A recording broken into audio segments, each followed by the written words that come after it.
What's up guys, it's Smith here from GamersHeroes.com. I've got a quick guide for you today in Manor on how you can get yourself some sheep. Now sheep are really useful early on because it allows you to fulfill one of the quotas for upgrading your burgage plot, the clothing stall supply. Now to get to level 1 to level 2 you only need level 1 clothing types, which is not really clothing, it's linen, leather and yarn. Yarn is by far the easiest to get. You can see here I've got my nice pasture here full of sheep all doing sheepish things. These guys so far seem to live forever, so once you've got them, they're good to go. You haven't got to worry about it. There are a few things you're going to have to do in order to get sheep. The only way you can get sheep is by buying them. You import them via the livestock trading post. So that's under the trading section here. You're going to need both of these buildings. You're going to need the livestock trading post and then an actual trading post. So put these both down. Doesn't matter where they go. As you can see here, it doesn't use any of the pasture space from that if you've actually got a pasture.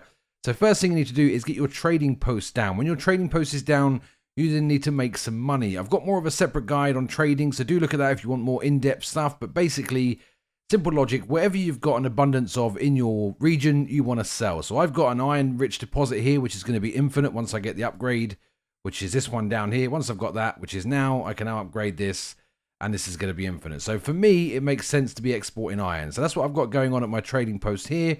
To get your trading post to work, all you've got to do is assign one family to it. They will then go to whatever you are trading and bring it back. So for example, because I'm trading iron, they're going to go from the trading post to the very nice nearby deep mine, bring the stuff back, and all the stuff that I'm trading you can see here is filled up down there at the bottom. So if we go to the supplies, I am exporting iron ore and I am exporting iron slabs. This gives me a regular income of regional wealth. So once I've got the regional wealth going, oh, why is there bloody fire? Typical, there's a fire, it's raining.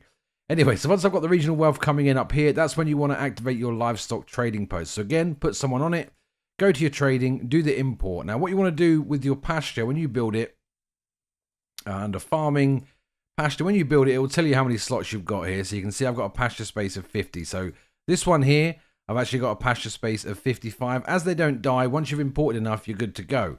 So simply head to your livestock trading outpost, go to trade, and put your surplus as 55, or whatever your stock your pen sizes. So for me it's 55, so they're just going to keep paying 30 every time they come in. This is new to me, this wasn't on the press server, so I'm going to experiment with that a little bit.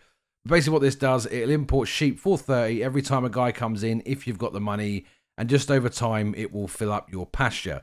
You then get your sheep farm down, ideally near your pasture again, to reduce travel time, and your weaver's workshop. The sheep farmers will go in, take all the wool, put the wool in the sheep farm.